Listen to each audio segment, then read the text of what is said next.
Slip your secular silo. Scientism isn't sly, it's stupid. Reproductive rape rights are ridiculous, but it is the genius of generational curses. Raped becomes mother, who becomes murderer, co-conspirator in sin and death. Meanwhile, the demon sucks the souls of rapist, raped, and murdered. Silent screams or pain felt is irrelevant. Intentional harm of innocence is evil, always. God's first commandment was, be fruitful and multiply. Abortion is straight satanic script. Sacrifice your babies, then die off. Gen Z is missing a third of themselves. Infanticide is not rare, it is routine. Industrialized, institutionalized, and intellectualized. Silicon Valley dreams of immortality while simultaneously sabotaging their own seed. U.S. replacement rate is 2 to 1, but America is at 1 to 6. The math is mass murder. The answer, extinction. The empty classrooms and nurseries aren't a mystery. They're the receipts. My body, my choice is a stupid psyop for feeble-minded females. What about the most innocent, most defenseless baby's body? What about their choice? Would they ever choose to be chopped up, sucked out, and fleshed down? Would you? Fetus means bringing forth of life. Abort means to end life. Our dead get graves, but our unborn are simply deleted, as if they never were. But their souls still are. For every murdered baby, 1,000 angels weep, but in hell, 1,000,000 demons cheer. There is one way out of the pit, Yeshua. Repent, confess, ask pardon, or refuse, and in death, join the millions. Rape born, orphan adopted, blessed bastard, ex-soldier, special agent, spy, turned whistleblower, warrior, tyrant targeted, slave standard, sabotage sharpened, crucible corrupted, corruption crucibled, redemption repurposed, maker missioned, as chaplain, leader, teacher, and truth teller. Now America's intelligence officer, leading with the last, forging with the first, standing alone together on our tier trail to rescue the Republic and restore America's godliness. I'm Jeff Prather, and this is the Prather Point. Hey, welcome everybody. Glad to see you. See there, Lori Wire.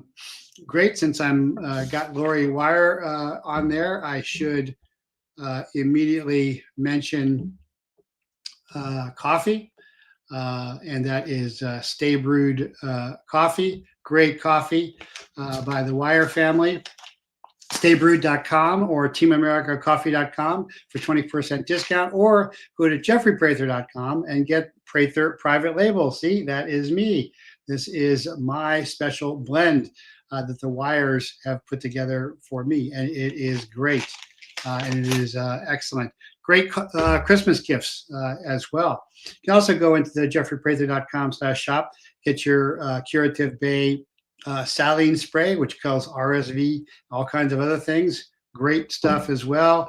If you've got your Faraday bags, you might not have yet your Faraday key bag. I love these new key bags that have got metallic seals with them, and lots of other good things. T-shirts, lots of good gifts coming up there as well. So lots to get into. Going to jump right into that as well. Mexico, relevant and ripe for regime change, and that is certainly my lane. I've worked every part of Mexico, from the Nogales, Arizona to Nogales, Sonora, cross-border operations, to Mexico City at the U.S. Embassy in Mexico, to the Mexican-Guatemala border, and everything in between as a DEA special agent. But of course, at the time, I was also DIA credentialed, and I was also a soldier, although I wasn't acting under any military or intelligence credentials there at the time. But also China AI toys pimp pedophilia, and Mossad bomb prepped Mexico in October after 9/11. So it looks like the Israeli art students were behind that as well. And there's great gun news out there. The National Firearms Act is dead. And author A.J. Rice will join us later to talk about his books, the Woke Dead, and several other great. So yeah, there's a lot. So I see folks on X as well. Scheinbaum Radical Jewish Heritage, see that as well. Pivoting to Rumble. Okay, get on Rumble, but I see you working on X. There have been a lot of outages. I'm going to talk about that. That is the Cabal. And remember, Cabal comes from Kabbalah, which is the satanic subversion of Jewish mysticism. But let's get right started right now, jumping into what's going on. But remember, Stay Brewed Coffee is a great way to go. TeamAmericaCoffee.com, 20% discount, or StayBrewed.com, or pray through private label as well. So where the CIA should be supporting authentic resistance for regime change, but won't because they are in on it, is Mexico. Where are they after with the regime change? Well, they're looking into Iran, which is ridiculous. We don't have the assets in there. Now, the horse soldiers, ODA 595 there's the signed bottle of horse soldier bourbon. Did a fantastic job of overthrowing the Taliban, but they had General Dahlstrom, who'd been preparing for that for 40 years. Resistance, the regime was ripe for that. So there was an authentic resistance movement. There has to be an authentic resistance movement for that to happen. And that's exactly what is happening in Mexico right now. Thousands are protesting Mexico and narco president's corruption and ties to cartels.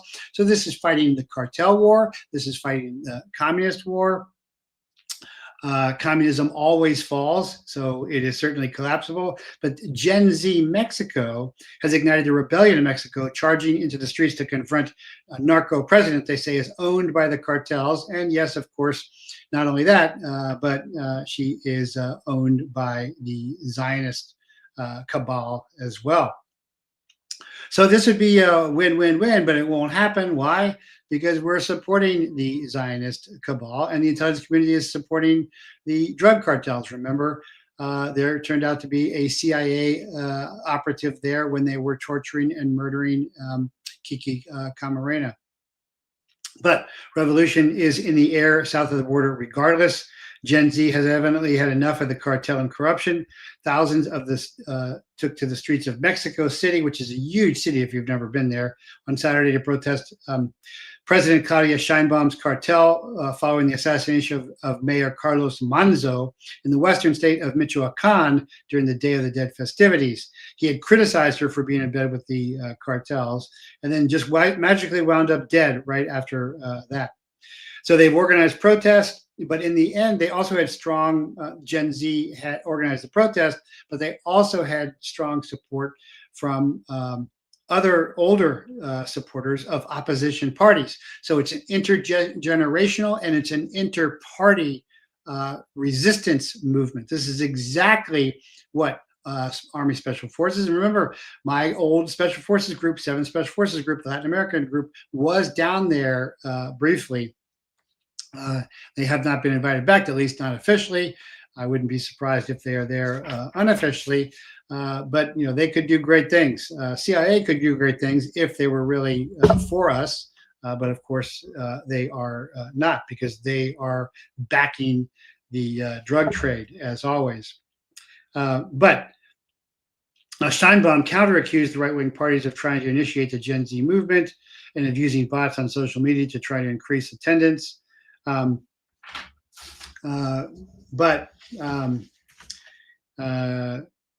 Z social media influencers have folded and claimed they no longer backed Saturday's protest. Former President Vicente Fox and Mexico billionaire Ricardo Salinas Pliego published messages in support of the protesters. Demonstrators could be heard shouting, "Carlos did not die, the government killed him."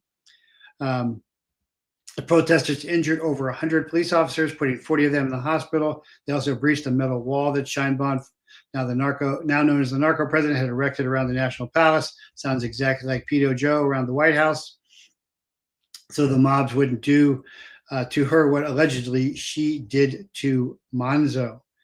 The Secretary of Citizen Security states that the Mexico City Police only carried out containment work and did not repress the protesters or respond to their provocations. But one demonstrator, Rosa Maria Avila, 65, of Pachucaro in Michoacan, where Manzo was killed, said she was marching in support of Uruapan Mayor Carlos Manzo, an anti-crime activist who was assassinated at a public event earlier this month in Michoacan. A public event, just like Charlie Kirk was assassinated, because the message is get back in line or you'll end up the same way. It's the psyop that goes with the sniping.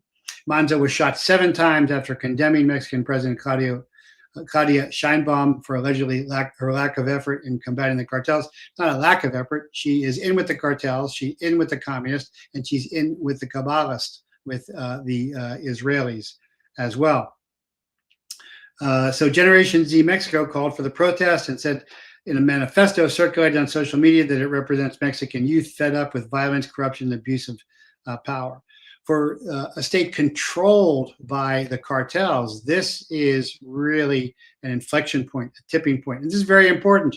We definitely, while we have no interest in regime change in Iran, way over there in the Middle East, Mexico borders us repeatedly. We have incredible trade with Mexico. And so this is in our backyard. This is in our interest. This is authentic and indigenous. And could be is very relevant to us. Now, Trump has said he would send troops, but that's all he said. Not a word from the intelligence community. Nothing, of course, you wouldn't hear from special forces. They're actually quiet. The SEALs will always run their mouth. But Sheinbaum, who took office in 2024 October, has been thrashed following a spate of high-profile murders committed recently. She's been accused of tolerating crime and turning a blind eye while not supporting cartel efforts. And she turned down President Trump when he offered to send in troops to take out the cartels. She belongs to a radical left-wing party. And she's a social democrat and a diehard progressive. And of course, she is Jewish as well. So that's where we should be putting our efforts, but we are not. But that's my lane. I would love to see that happen.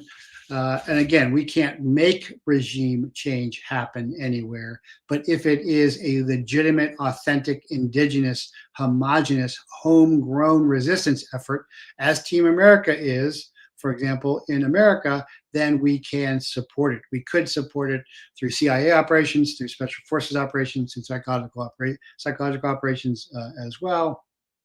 But it doesn't look like that will happen because the intelligence community is still with the cartels. They have been, at least since the cartels, since my whistleblowing, when I discovered that and it came out in the Niebo Zambada trial, was allowing the Sinaloa cartel to run drugs north in exchange for the ATF Fast and Furious guns going south. And so they profit from that, and they are still profiting from that, and they haven't changed from that at all.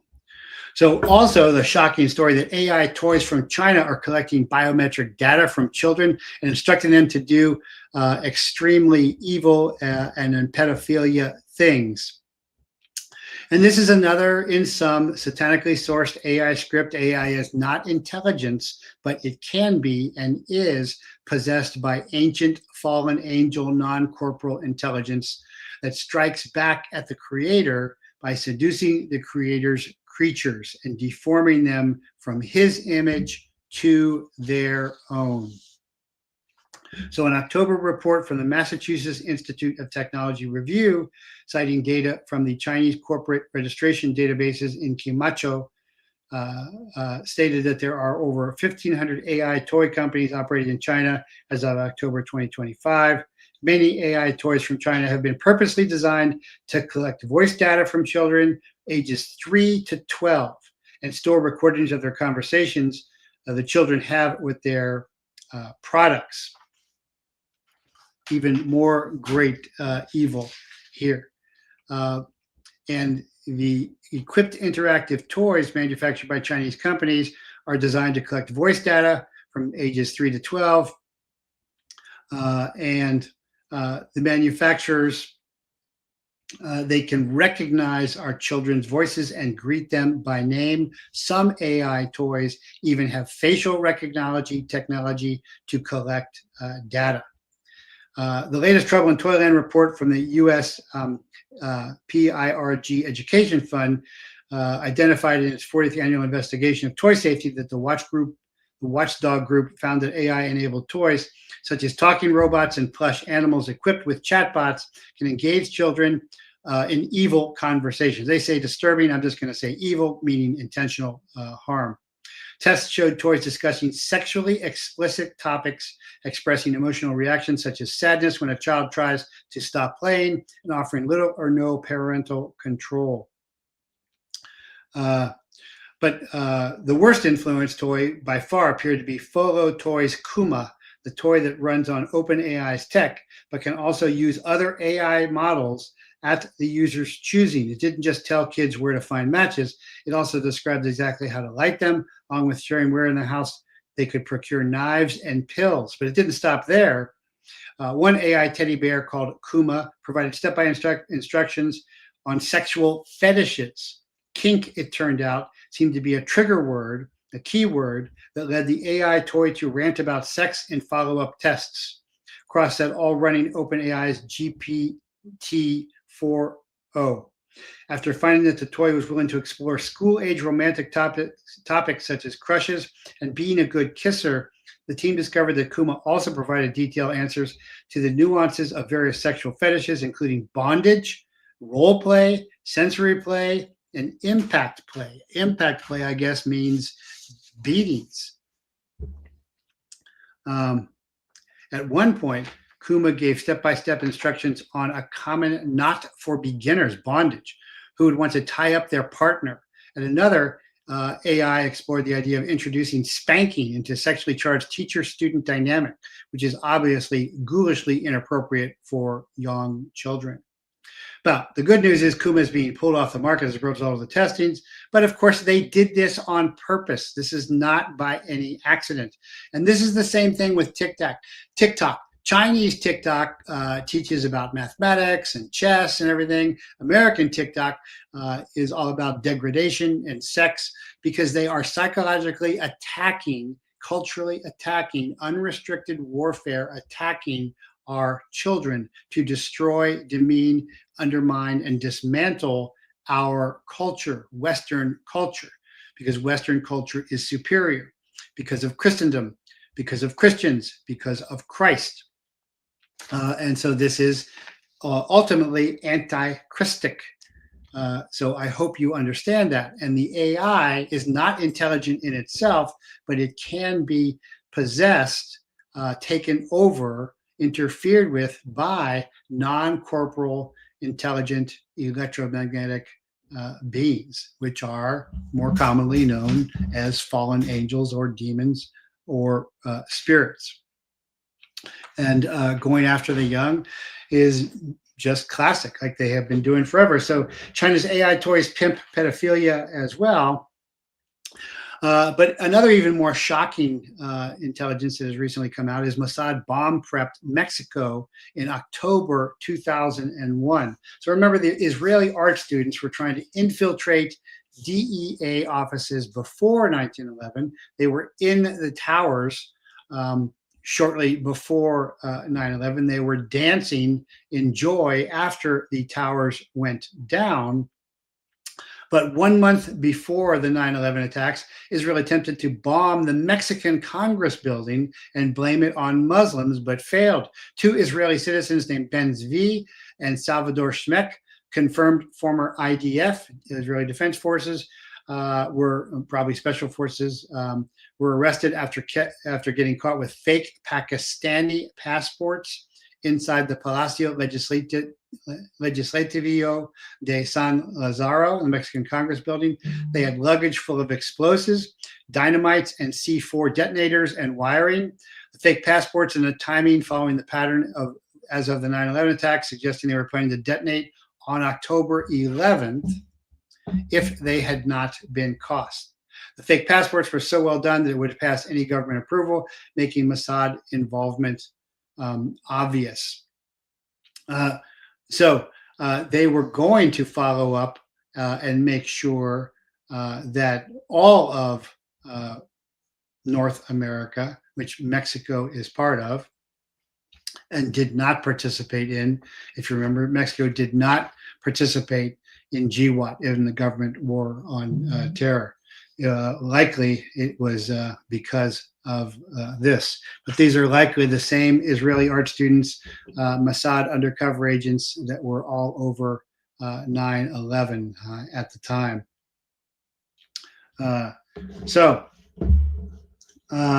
Please go to, if you're on Rumble or if you're on X, please like, share, and subscribe. Please subscribe. I'm being shadow banned. I'm being censored because of my stand against Trump. Finally, well, now he's saying he'll release the Epstein records, although I'm hearing that all the Republicans listed there will be scrubbed out. And also, of course, standing up against the Israel First lobby as well. So would appreciate your support. Subscribe to Rumble, subscribe to X.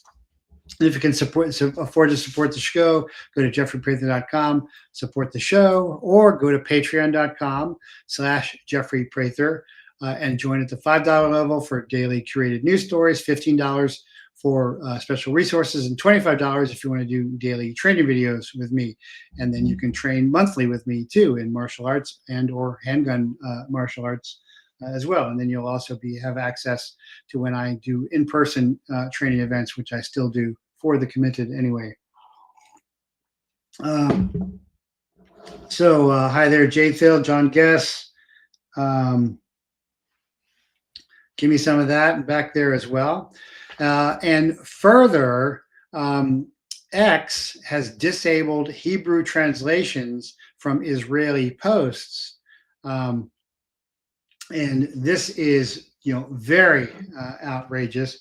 And this is why Netanyahu says Elon Musk is our friend. Now, X is the most free platform out there.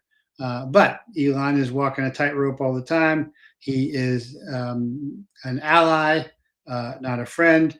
But X has temporarily disabled translation from Hebrew to English for posts made by Israeli users. X made this decision because such Hebrew posts are often call for violence and genocide against America. Moshe Fenglin on Channel 14, every baby in Gaza is an enemy. They talk about killing babies all the time. There's X posts showing where they're spraying sewage into Gaza homes. But Netanyahu said Elon is our friend because Israel's friend disabled the Hebrew translation feature on X to help them hide their 19,000 posts inciting violence. And so what are those posts like? Well, they just destroyed a statue of St. George, and the Israeli Defense Forces did it as well. They just bulldozed a Christian saint. Of course, Christians are being spit upon there all the time, and they are talking about anybody, the ADF soldiers raping the Gazan prisoners as heroes. Bondi announced an investigation into Epstein, so it's likely that any documents released will be heavily redacted because of any ongoing investigation. Yeah, give me some of that. That's typical. Is, hey, there's an ongoing investigation, so we cannot comment. Old FBI trick. But this Israel first Zionist machine is steamrolling over the opposition. I now understand why my numbers are down and why a lot of former Liberty luminary associates don't have me on anymore. I used to do like 3 guest appearances a week, but I have criticized Trump for standing by Israel first and bombing Iran because Israel says so, and covering up the Epstein MOSSAD pedophilia for Israel. So, you know, I've slaughtered that sacred cow of Trump is our Messiah. So a lot of people don't like that because they're afraid that they have to take responsibility for themselves and rely on themselves and God, just like Team America does. And of course, criticizing the very overt and heretical to real Christianity Zionist Israel first policy. And I've talked about that in detail. But this is what they are doing. And I think part of that also fits. Charlie Kirk was changing his mind. He was also doing a big audit of Turning Point, including that Pastor Mike McCoy phony who has already been lying. And so many of these pastors are liars and phonies. But Gateway Pundit, Liberty Daily, X were all down this morning. Those are things I check all the time. And so that pattern, right now it looks like a Russian app, but of course it's always the rascally Russians. But the pattern of deletion of information that is contrary to the cabal's line of propaganda fits in with more and more of Israeli cover-ups here. So Gateway Pundit and Liberty Daily, while still mainstream conservatives, their sources I regularly check. Those combined with the more robust and resilient and more free X going down briefly indicates a major reactive attack to counter emergent truth that endangers the cabal by shutting down the bearer, just like they did with Kirk. So they couldn't change Kirk. They couldn't buy Kirk off. They couldn't threaten him. So they killed him. So this shutdown corresponds right with them shutting down the Hebrew translations of the Israelis calling for violence against America as well. So are they behind it? Don't know if they're behind it, but it certainly does fit the pattern. And also Charlie Kirk's security chief was just on, Sean Ryan. Of course, Sean Ryan was a former SEAL, talked about all the SEAL problems, just did a guest spot with Sarah Westall. She was still talking about the SEALs. I'm like, Sarah, the SEALs have been a disaster for a long time. Don't you know about John Chapman, the Medal of Honor, who was covered up, the only one ever recorded? And so I was educating her about that. So the propaganda line with the SEALs, just like with Israel, is very strong. And so Sean Ryan, who goes along with the, whatever he's always having on some Delta, XM SEAL, XM spook on, and never asks the hard questions. For example, he's never had on anybody talking, like I have many times, talking about the cover-up of John Chapman's Posthumanist Medal of Honor, the only Medal of Honor ever recorded on FLIR, Forward-Looking Infrared Radar, and SEAL Team 6's cover-up this, and Slavinsky's cover-up, and his stolen valor as well. So while Ryan loves to interview ex-SEALs and spooks, he has never touched the John Chapman Medal of Honor cover-up by SEAL Team 6 because he is ex-CIA SAD and in on it. He nicely covers up the glaring security gaps. So he had on Harpole, who was head of Charlie Kirk's security detail that day, and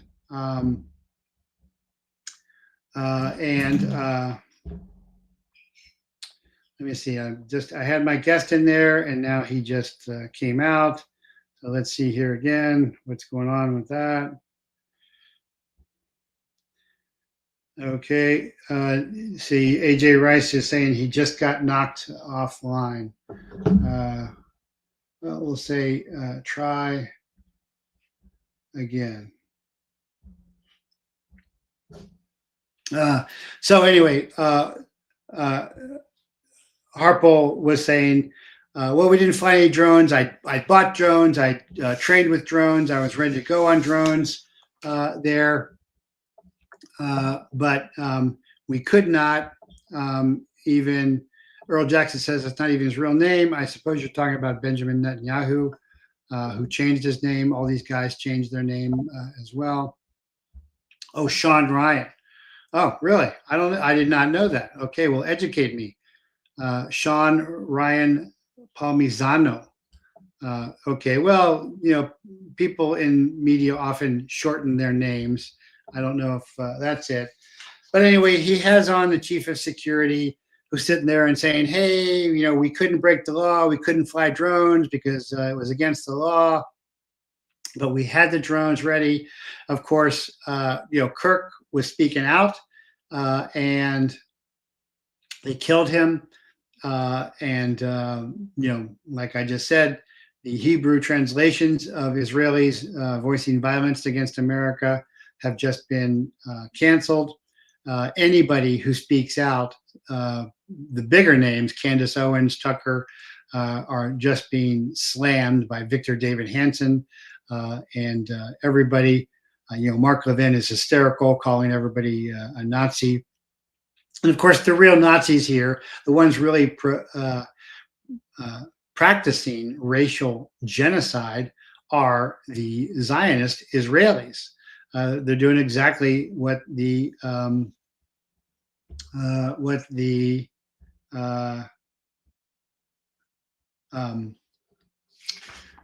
was done to them. Sorry, I'm looking at these messages to see if I can get AJ back on.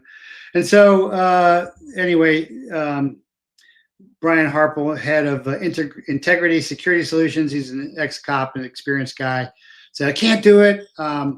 You know, we couldn't fly drones. Well, here's a real solution, because I've done a lot of stuff like this, is give them to the PD. Hey, PD, you want to run our drones for the day? And then you have your drone guy sit there with their PD guy. So it's as if they could not have these drones. It's a cover-up.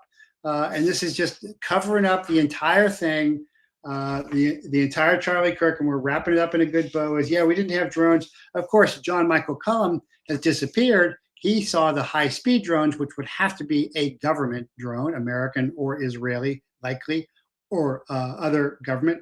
Candace Owens is talking about Israeli planes overhead. But the real kicker, why I think John Michael Cullen, who's now has been disappeared, was because he said there was a DDoS attack that stopped all the live feeds from the phones that day. That is only capable. That's an only government operation capable of doing that. And who are the likely candidates? The U.S. government or the Israeli government. But is Sean Ryan going to cover anything like that? No, Sean Ryan's not going to cover anything like that because he's very popular. Everybody's in on it. We're going to go with that. And last thing to cover before I jump in with my guest here is the NFA, the National Firearms Act, which makes you register short-barreled rifles, SBRs, makes you pay tax stamps for suppressors, which most people call silencers, but we in the profession call them suppressors. The tax stamp is going away January 1st because it was found to be unconstitutional. And Congress has written a letter back to AG Pam Bondi saying, hey, not only the tax stamp, we want to get rid of that, we want to get rid of the whole thing. What's that mean? That means you go buy a suppressor or a short-barreled rifle like you go buy any other firearm. Great win for gun guys, for good guys with guns. The National Firearms Act is not going to be able to stand anymore. But I want to get to my guest, who I see is back on.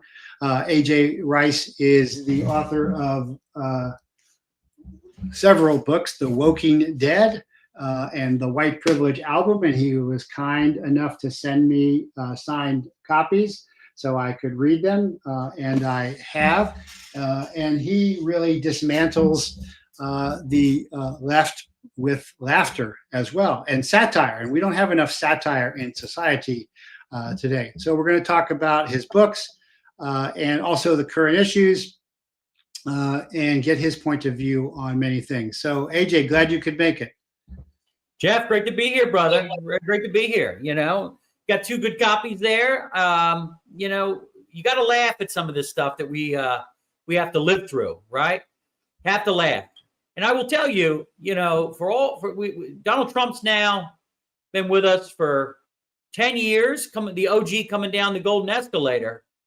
And the left and some people on the right continue to approach him and continue to attack him as if he is merely a political figure.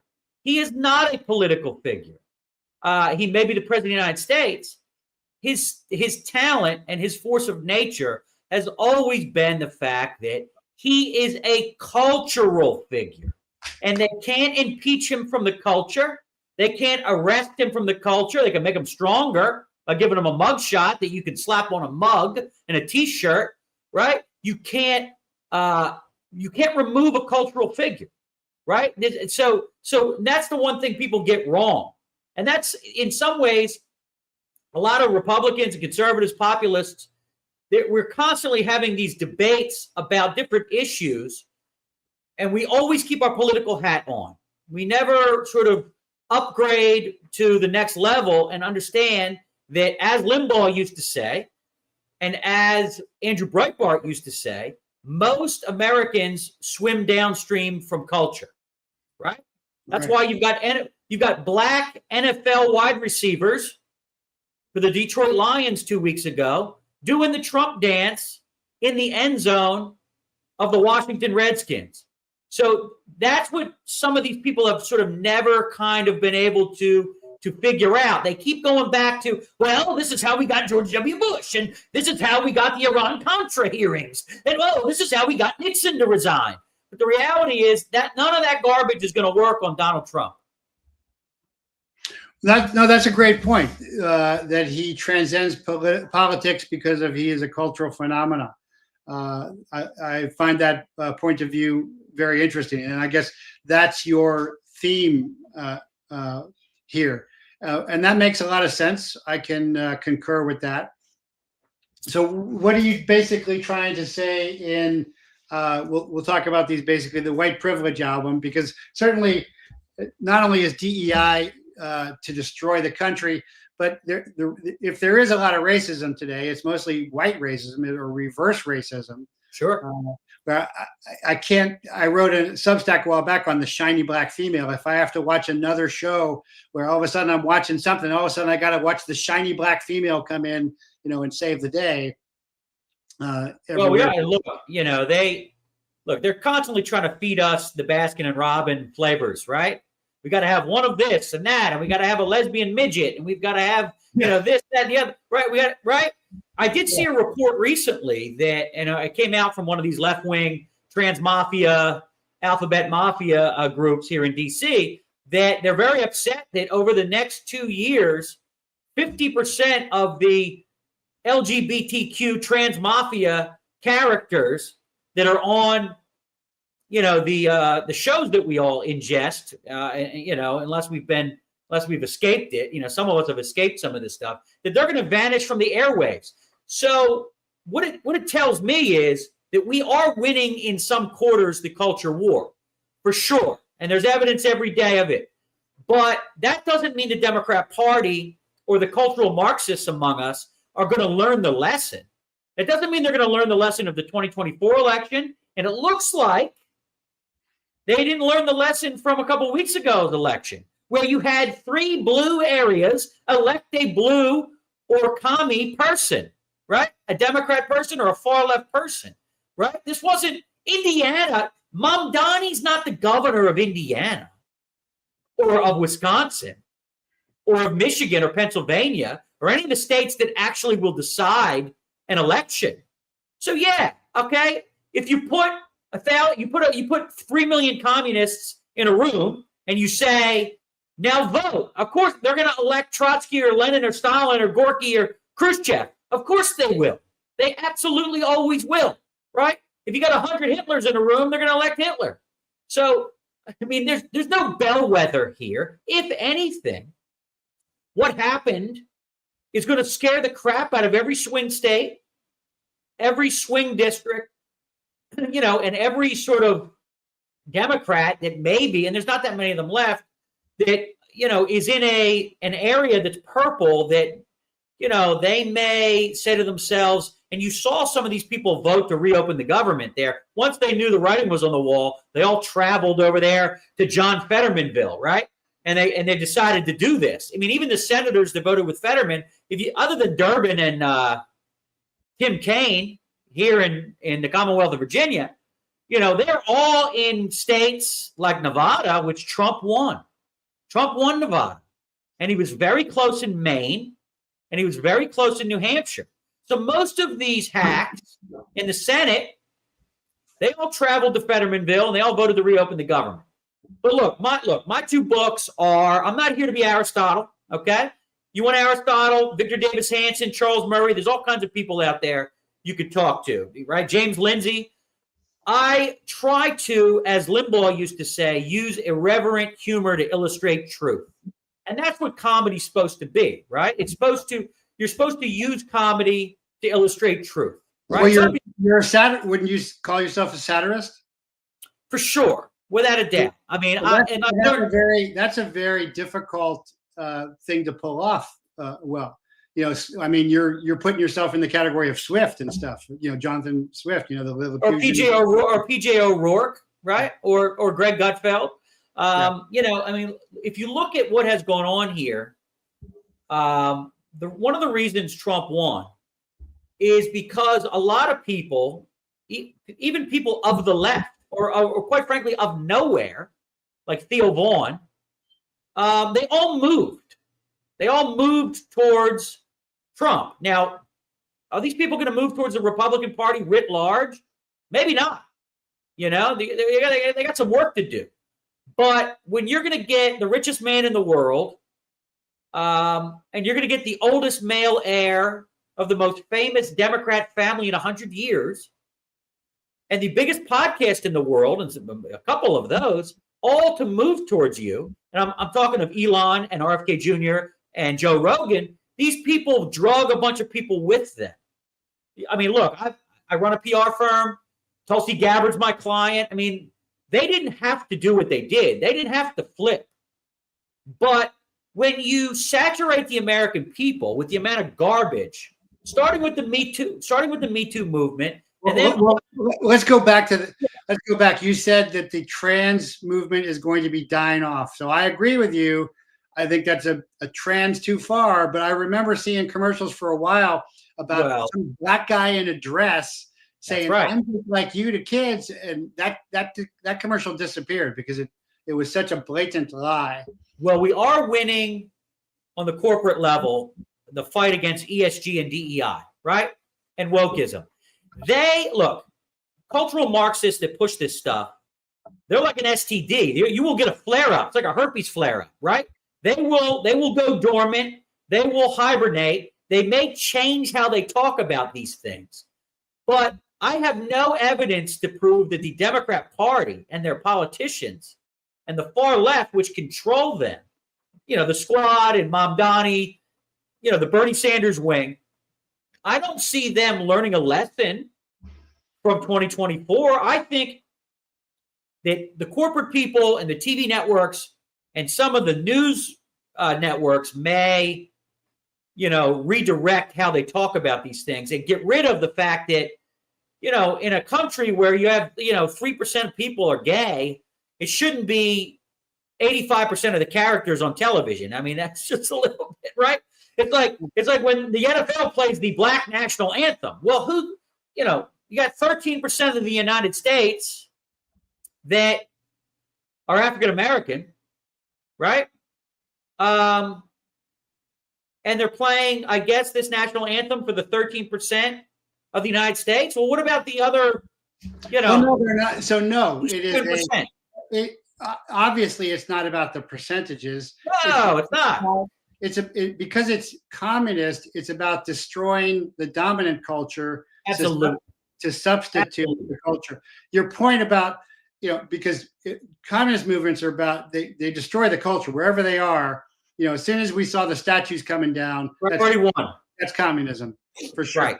You got to, because then you can't talk about the history of whatever the statue was. Anyway, erase all of the history is really important. And if you got Gabbard as a client, that's great, because while I am very, as a veteran, I'm very critical of Trump's staff picks, but I am and because I was in intelligence, I am impressed with Gabbard's effort, where most of them, I think Patel and Bongino are worthless. And I was, I graduated from the FBI Academy, but Gabbard really seems to be making a serious effort.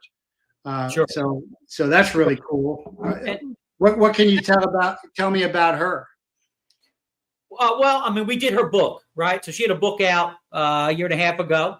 Worked intimately with her, was booking her on shows and different things. I will tell you, she is a straight shooter. She is not going to be sort of she's not going to be led down any rabbit holes or primrose paths. I think Dan and Cash are dealing with, way more of a pushback from the rank and file, and definitely from, the sort of career bureaucrats at the DOJ. Well, they're being run by the FBI, who are the modern Praetorian Guard. Sure. Of the American, as far as I'm concerned. But hey, if you can get Gabbard on, I'd love to have her on. Cash and I have the same publisher, and I have worked with Dan over the years. I've known Dan 20 years. We've worked on his books too. Dan does seem to be, when you see him, he definitely seems to be holding back something that he wants to scream about. But he's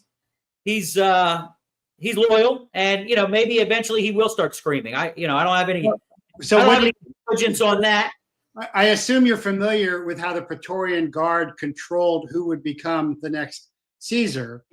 And in the Roman Empire, they're a fallen republic. So I make the analogy that we're a fallen republic and we're an empire, and the Praetorian Guard is the FBI, CIA, deep state that's controlling that. And so they're clearly controlling. And the line in the sand for me is Epstein and the murder, rape, kidnap of children, girls, some as young as 12, by the way. There were twins who were 12. That's unacceptable from Donald Trump, from Bongino, from Patel, for these institutions, the FBI, the CIA. I've taught at the farm. I've taught at Quantico.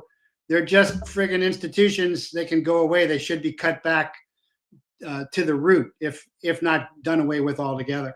And look, and I've been saying over, on this book tour that, yes, the fish can rot from the head, as my Greek friends say, but the bigger problem is in all these departments, you have to drop a Moab and go 10 layers down. You can't just skim the surface. Hi, I'm Cash Patel. Everyone likes me. I'm a right winger. You should trust me. I mean, part of the problem, of course, and some of this as a PR person and as someone that deals with optics, some of it is, how it's being conveyed to all of us, right? And I think that's fair.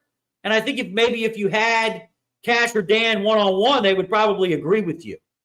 And let me just go back to something you were saying a little bit ago about the tearing down of statues, and of course the very fine people, which started some of this stuff in Charlottesville. Long before the patron saint of fentanyl, George Floyd, died.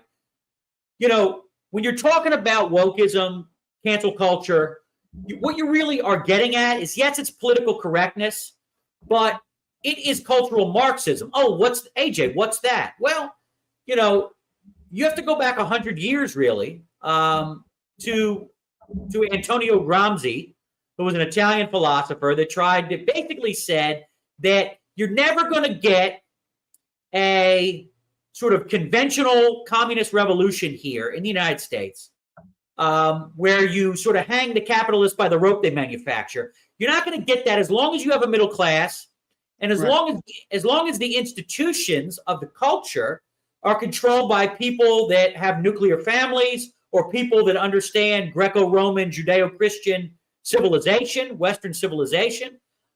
We have to do the slow march and slowly infect these things. So if you go back 100 years and you fast forward, whether back then it was Broadway, the silent picture industry, the newspaper business, the private sector unions, you come all the way to today.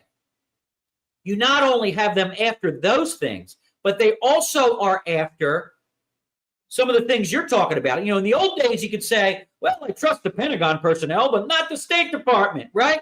But the reality is now is that all things have now been turned into petri dishes for the things I make fun of in these two books, right? So I'm so glad to hear you say this. I've had on very successful authors before, and when I bring up something like October 7th was a setup for a stand down, you know, they just gloss over it or they don't want to talk about it. I'm glad you're addressing these things.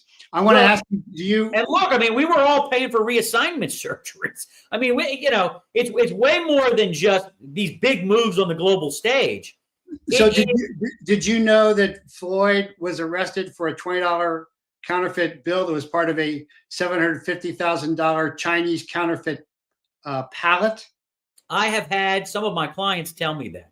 Yes. And so that's economic warfare from China. But my theory is, as a former special agent, because Floyd had been released from prison early, that Floyd was being run because Floyd and the cop were working in the same nightclub. They knew each other. Known each other. So that looked a lot like the Maidan color revolution translated into race terms. Sure. And look, they're going to do their best over the next year to export Mamdaniism. You know, you got this stiff woman, this white material that just got elected here in Seattle. I'm sure she's going to be a delight for their citizens. You know, but this is the playbook. The playbook is weaponize Jasmine Crockett, Mamdani, AOC, because you have to understand, we could talk about the Trump administration and other Republicans, but if you look at the Democrats, and I just want to remind your audience, they have not had a true primary themselves since Obama in 2008 against John Edwards and Hillary, right? Because then you have Obama in 2012, and then you have this situation where the establishment deep state Democrat Party did everything they could to keep Bernie. And look, we know this because Debbie Wasserman Schultz basically admitted it. It's in Donna Brazil's book that they used the superdelegates to keep him away from the platform, to keep him away from some kind of floor fight against Hillary at the convention. Fast forward 4 years after, you know, Mayor Pete wins in Iowa, and then we go to New Hampshire. Look this up. We still don't know who won New Hampshire in 2020. The call goes out before South Carolina to get out of the race. So Pocahontas, Mayor Pete, Klobuchar, Crazy Eyes Corey, they all get out of the race, and they basically take Biden, they stick him in the basement, they hook him up to an extension cord, and the rest is history. And then this last time, 2024, the woman who's never won a primary in her life was given $1 billion in 100 days to light it all on fire. They removed the sitting president. So look, Jasmine Crockett knows this. They know this. The squad knows this. Bernie Sanders admitted it recently on podcaster Andrew Schultz's show. So the Democrats right now, and if you listen carefully to Rahm Emanuel, you listen to Hillary, you listen to Carvel, you listen to the old bulls, they're looking for some kind of Southern white boy or someone like that to try to stop what's coming.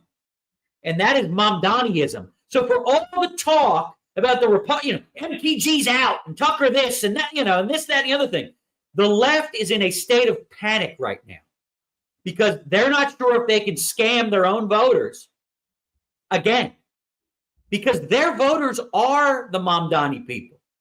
And there's no more Ed Rendell's coming. There's no more Joe Lieberman's coming. There's no more Evan Bayh's coming. They're not coming. Mamdaniism's coming. So they got their own problem over there. Look. Well, I think that all makes sense. But to go back, you're kind of going back to politics as opposed to culturalism, because the other thing you get with Mamdani culturalism, besides a lack of culture with communists, is Islamic culture. Oh yeah, you've got. Oh no, Karl Marx. Oh no, absolutely. I mean, one of the reasons he won is culture, because Karl Marx, walked into the mosque. He got his own prayer rug, right? And look, we've got some left-wing Christians that have brought Karl Marx into the church, and they've baptized him right in front of us, right? Whether it's liberation theology or all the rest of it. The last pope, and I'm Irish Catholic, so believe me, I was no fan of the last pope. I mean, he subscribed to some of this, where he's doing encyclicals on global warming instead of worrying about what he should be worrying about, right? Which is all religions lead to God. That's heresy. And that's quoting him. Right. And I think he was a pedo too. He liked those weird tranny circuses. Yeah, well, you've got this strange marriage taking place, with queers for Palestine and all the rest of it. This strange marriage going on between far left cultural Marxism, right, and Islamism or Islamic fascism or Sharia people that want Sharia courts and extrajudicial Sharia courts like they have in England now. I mean, London was the dress rehearsal. New York is now the actual main event. But at the heart of all this, to continue with your cultural analogy, which I find very interesting, is our cultures are based upon our national ethics, which are based upon our personal morals. You mentioned Judeo-Christian. I say something more specific. Mosaic, Christic. I think that's more appropriate than saying Judeo-Christian. But anything, Western culture is superior because of Christendom, because of Christians, because of Christ. Therefore, if it is anti-Western at the core, eventually, whether it's communism or Islam, it is really anti-Christic, which is really Satanism. Sure. And look, here's the thing people don't realize. We are not a multicultural country. We are a multi-ethnic country. We're a multi-ethnic country. And look, I describe it as, because I can't remove Rome from Western civilization. I can't remove Greece. I can't remove Judaism from Western culture, and I can't remove Christianity. But the left would like to remove all of them. And if you're talking about this country, look, you could go out on Cinco de Mayo and have a cerveza, and you can go to yoga, and you can go eat some sushi, get good with your chopsticks and all the rest of it, right? Poke yourself in your third eye and all the rest of the nonsense that goes on. But just because we are a melting pot doesn't mean we don't have one culture here. We have one culture here. And just because you can use chopsticks or eat Moroccan food with your fingers doesn't mean we're getting rid of the Magna Carta or the New Testament or the scientific method or any of these, or penicillin or any of these other things. We're not doing it. We're not doing it. And yet our Anglo friends there in England a couple weeks ago, they basically passed a rule that said it was okay, regardless of birth defects, that first cousins can marry each other. How about that? That's coming to an Islamic. Well, they're just trying to emulate royalty there. Oh, is that what it is? Okay, right. That's right. That's right. And all the Bengali and Paki communities in England all have birth defects. Right. I don't know what royalty that is. It's a royalty of the Porta-John. But no, I'm talking about the English royalty. You're talking about the post. You're right. You're talking about the post Queen Victoria Germans all marrying all their English cousins. No, you're right. Yeah. You're right. That is true. But there's the other real concern that I have is those of us who are revealing Israeli influence on American government, that it should not be that, and that if you do any criticism of that, and I don't see you say anything about that either. So since you're being so forthright, I'd like to put you on the spot there. Well, I mean, I am acutely aware that we're all spying on each other. You know this. I mean, MI5. I mean, yes, we have these these tacit agreements, the Five Eyes and the rest of it. But I'm not shocked that infiltration goes on. Neither am I. I'm intimately familiar with it. Everybody spies on everybody else. But what I'm saying is the way the Israeli government influences Trump, our government, so many of our politicians, false pastors who don't understand the story of the vineyard, where Yeshua tells the Pharisees, "You're no longer when you kill the Son, you're no longer the chosen people." Overt Zionism and Zionistic influence, where we're supposed to go along with the genocide of Gazan children just because Israel is falsely claimed to be the chosen people still, which if you're a Christian, they're not anymore. Sure. Well, what I like to say to people when this comes up is, we do have allies that we like to think are permanent and enemies that we like to think are permanent. What Trump likes to do is reset the board on those things. I don't think Netanyahu always has a very swell time talking with President Trump. I don't. And I can sort of, I know enough about what's going on, with some of my clients that are in the room sometimes that, I'm not sure Israel has the blank check that you're saying. But if you're actually talking philosophically, as a Catholic from Philadelphia, not always the best Catholic, what I've said for years is that when it comes to some sort of standoff with Judaism, I think that argument was won. It was won. And it was won by the presence of the Nazarene, who was Jewish, who started his own religion. I like to say, and bust the stones of all my Protestant friends, there's only one actual church that was founded by God, and it's not the Pentecostals in the woods with their hands and the snake in the bag, right? With the snake, right? So, I'm Mr. Peter. I do have a Pope hat I like to wear on some occasions. To spice things up here.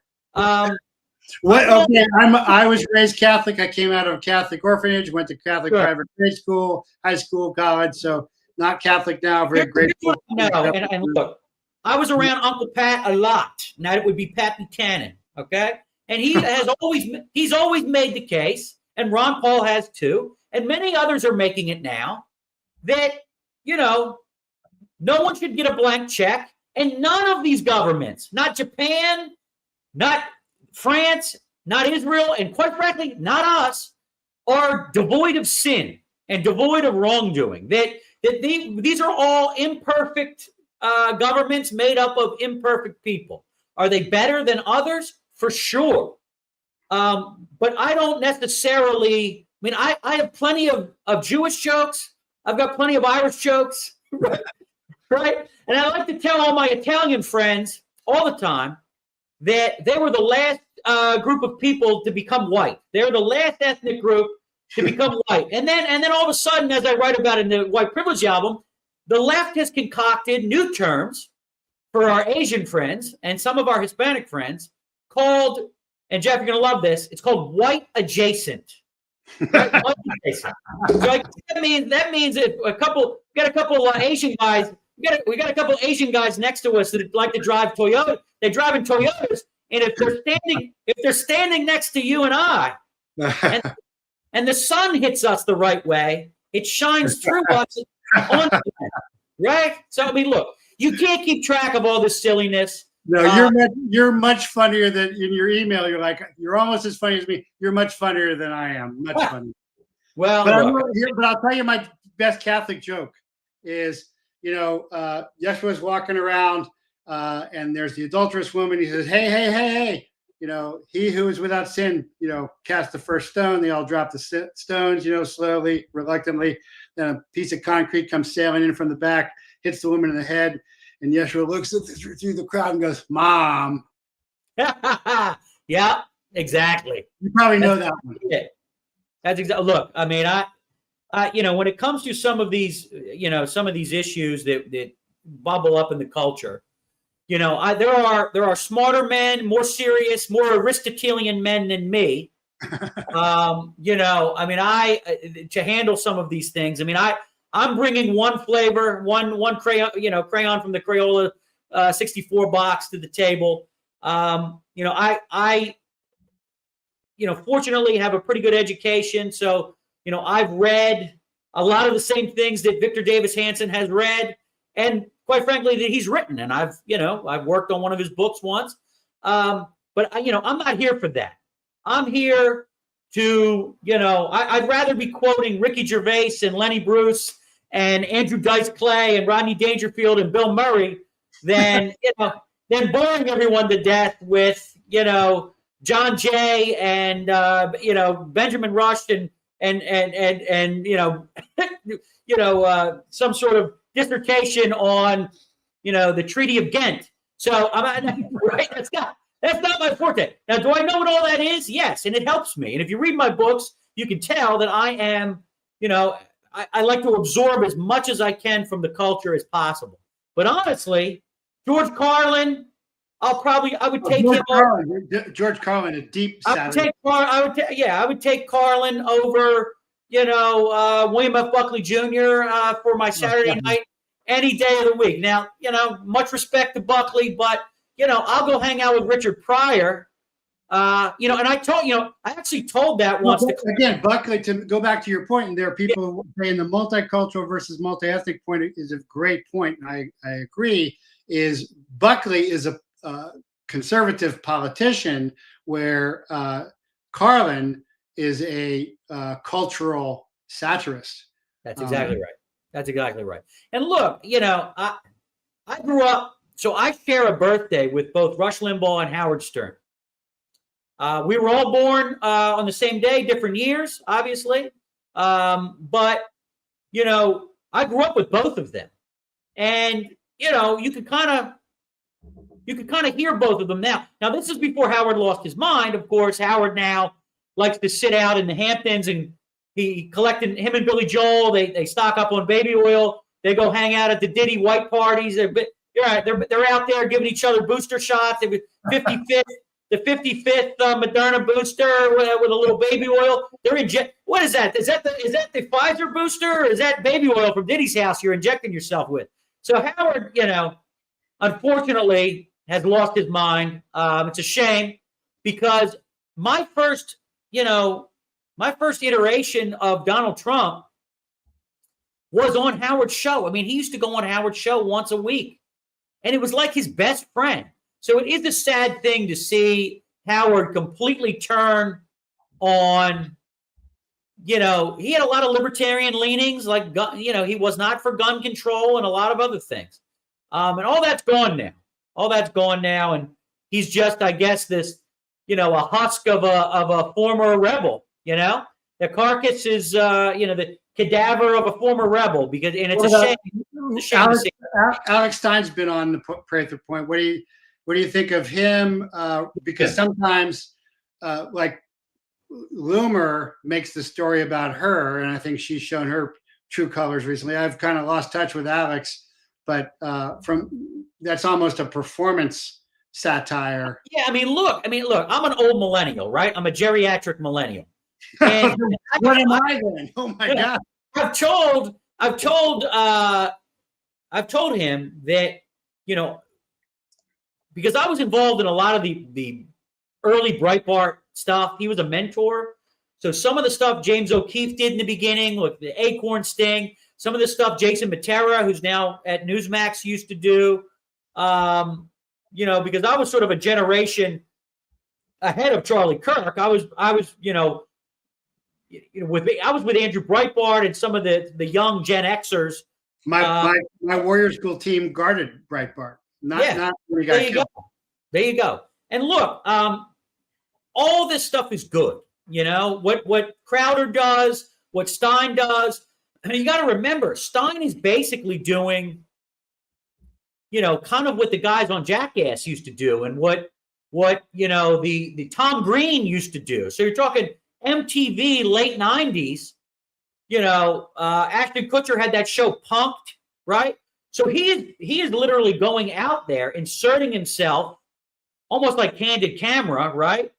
And he is bringing attention through humor and satire at all these, he does a lot of things, but my favorite is when he goes to these, town council meetings, right? I mean, it's brilliant stuff.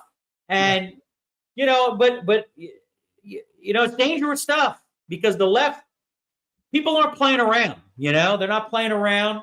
And, Ingram, back when I was executive producer for the Laura Ingram show, I was just 20 years ago now.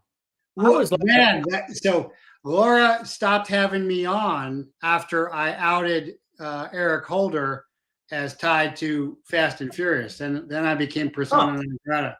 Was that the radio show or the TV show? The radio show. So I was her producer from 2005 to 2010. And, she used to send me out into the crowd with a wireless mic, and I'd go out and do what, Jay Leno and Stuttering John and all the, I would go out and screw with all the, George W. Bush would be giving a State of the Union address, and I'd be out there with, Medea Benjamin and Code Pink and all the other stinky, patchouli-smelling hippies. And just, Laura was doing a special broadcast for WABC at the time in Manhattan. And I'm putting these people on the phone and I'm effing with them and all the rest of it. I mean, it was fun stuff, but I've seen these crowds now. It's a totally different game. So if you're going to insert yourself into these situations now, we need guys like you and your security. We need your security. Well, that's because they've said for so long that words are violence, and so they can counter arguments they don't like with direct violence. That is, they don't have to debate. Bringing racial harmony to very fine people on both sides. And I just want a big shout out to the very fine people. I know you're watching this broadcast right now. I mean, this was the original sin, the original lie that all the, Trump is a racist, ultra MAGA fascist, that was the original sin, the very fine people lie that, it's still being said. I don't know if everybody knows that you're quoting Trump there, and he was about the Charlottesville riot that happened, where and I'm not that far from Charlottesville, where you did have three groups of people. Some had permits and some didn't. There was a group of people from the Virginia Historical Society that were saying, "Hey, don't melt down this statue of Robert E. Lee and his horse Traveler. Let's move it to, the Museum of the Civil War or the Sons and Daughters of the Civil War." I mean, there's all kinds of options that were available. Like, they removed Stonewall Jackson's statue from VMI, which is sad considering he was the freaking head of VMI. Okay, but it didn't get melted down. It got moved to a museum. But what everybody doesn't get here is, so when you show a kid the statue, oh, that's Lee or that's Jackson. So Lincoln asked Lee to lead the Army of the North. He declined because he was Virginian first. We used to be state first.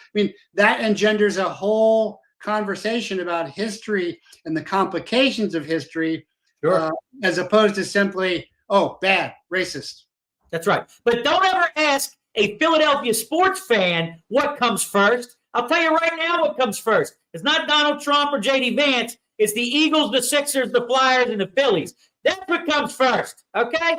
Long before the Eagles beat Tom Brady 2 Super Bowls ago, right? I used to tell people, because we had never won a Super Bowl, I don't care if Saddam Hussein is the quarterback.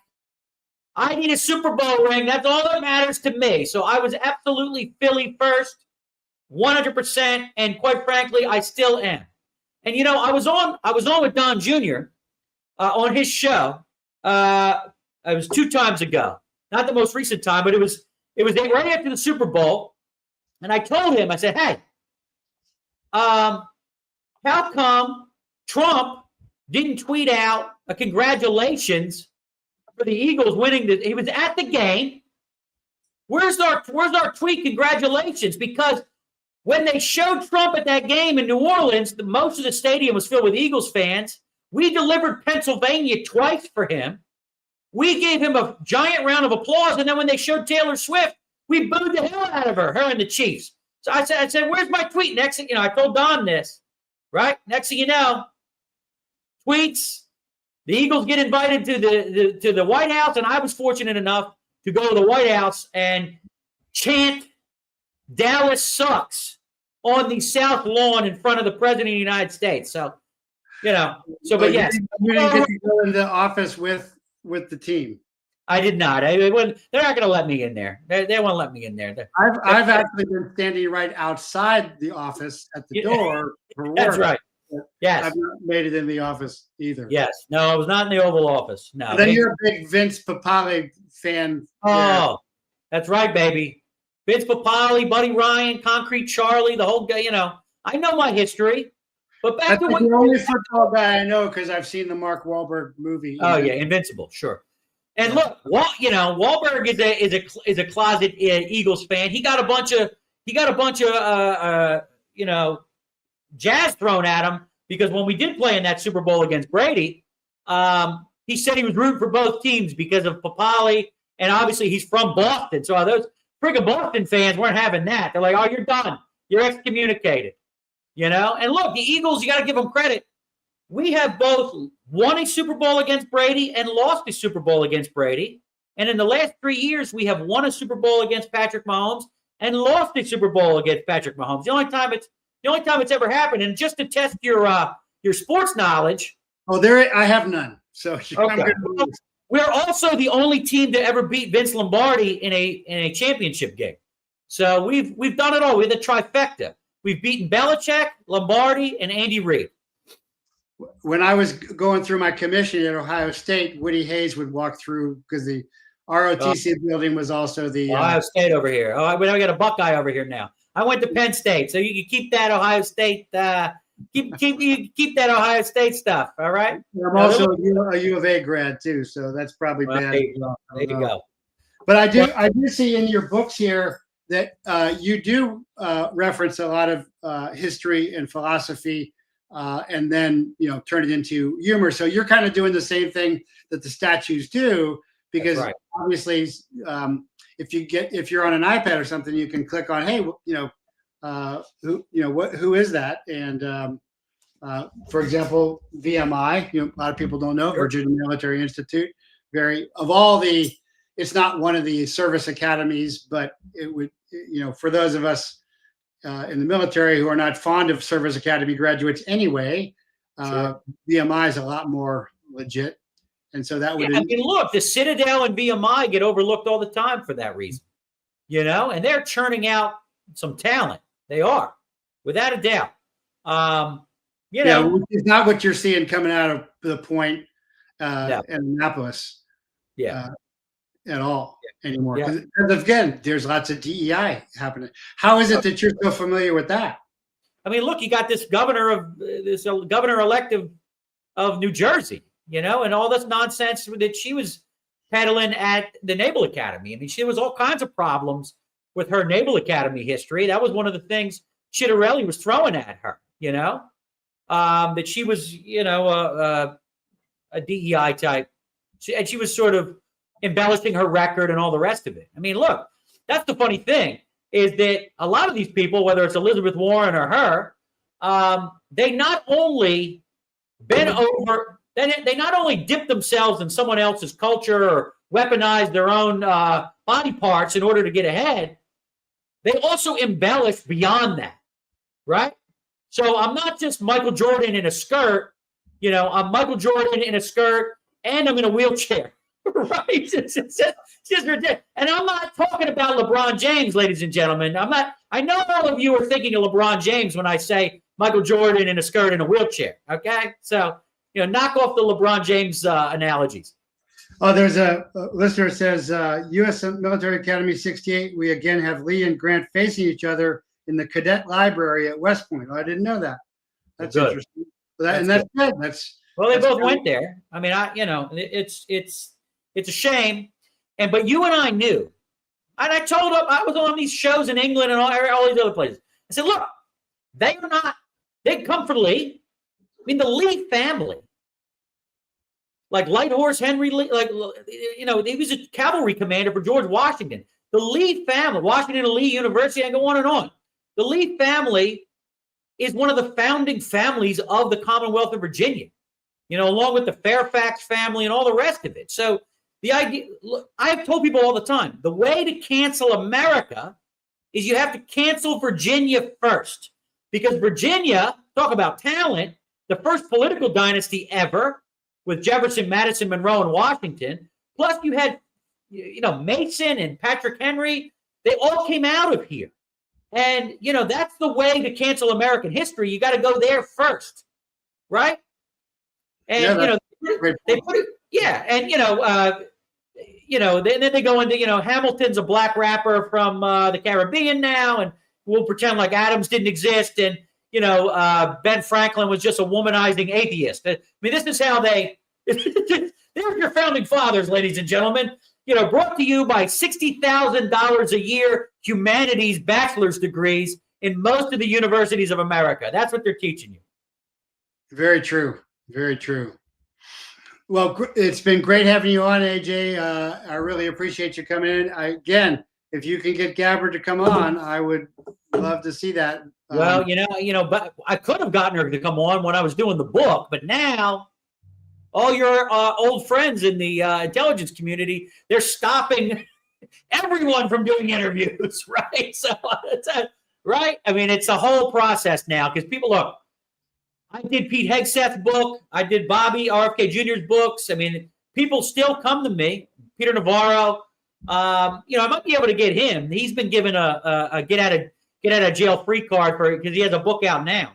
But a lot of these people, you know, they got to run it through the deep state wood chipper. The Susan Weiss chain system. Yeah. She runs a tight ship. It's tough. So, but I will send your regards over there, and we'll have to do this again sometime. I used to spend a lot of time standing outside the DNI's office. So I know that system very well. Yeah. But thank you so much for coming on. Thanks for sending me the books. Sure. And we'd love to have you come back. Well, look, this was fun. You're a patriot, brother. And look, the holidays are coming up. Go have yourself a White Privilege album Christmas. We just released a paperback, right? Go to Amazon and help us all pay for Jeff Bezos' wedding, right? He still hasn't paid for that wedding. So I appreciate it. All right, AJ. God bless. Thank you, sir. God bless. Okay. Well, nice to have a laughter-filled show there as well. Now, somebody's having a lot of problems at their home today, but thanks for making the show. Sorry about all the sewage ruining the carpets and everything. But last thing to cover is Deputy DOJ Chief Joseph Smith, caught on hidden camera, says the government will redact every Republican name from the Epstein files. He also revealed that Ghislaine Maxwell was moved to minimum security. And that shouldn't have happened. You know, we already knew that. But we are going to keep pressing for that. That's our line in the sand here at Team America. It's not permissible to cover up for intelligence agencies while little girls are kidnapped, murdered, raped. No, those perpetrators should be held to account. There should also still be some kind of repentance and confession. So, you know, I understand people might not want to confess directly because they then might be prosecutable, but something to that effect, generalized enough of, if I was doing any child running, I repent that and ask for forgiveness and vow to never do it again. We have not seen anything like that from the government. Trump hasn't let anything like that. I recently saw where Trump had said, "I love you, Christians. I'm not Christian, but I love you, Christians." So if he isn't Christian, then likely he is Jewish. And that also explains the enthrall to Israel as well. Fun interview. Yeah, glad you guys enjoyed that. Was not sure exactly how that was going to go. But remember, you with the most, doing the least, man up. When a warrior shows, innocence smile, but guilty slink. Evil is powerless when faced by fearlessness. Fearlessness begets courage. Courage brings freedom, not to do what you like, but what you should. To fulfill your nature, not deny it. Esteem is earned, not bought. Define yourself by your duty. Don't fit in, stand up. Boys are born, men are trained. Be your enemy's worst and your friend's best. Be as gentle with family as you are fierce with foes. Don't be fearful, but fearless. Be feared, but respected. Be strong, but compassionate. Be accurate, but tolerant. But above all, be dangerous.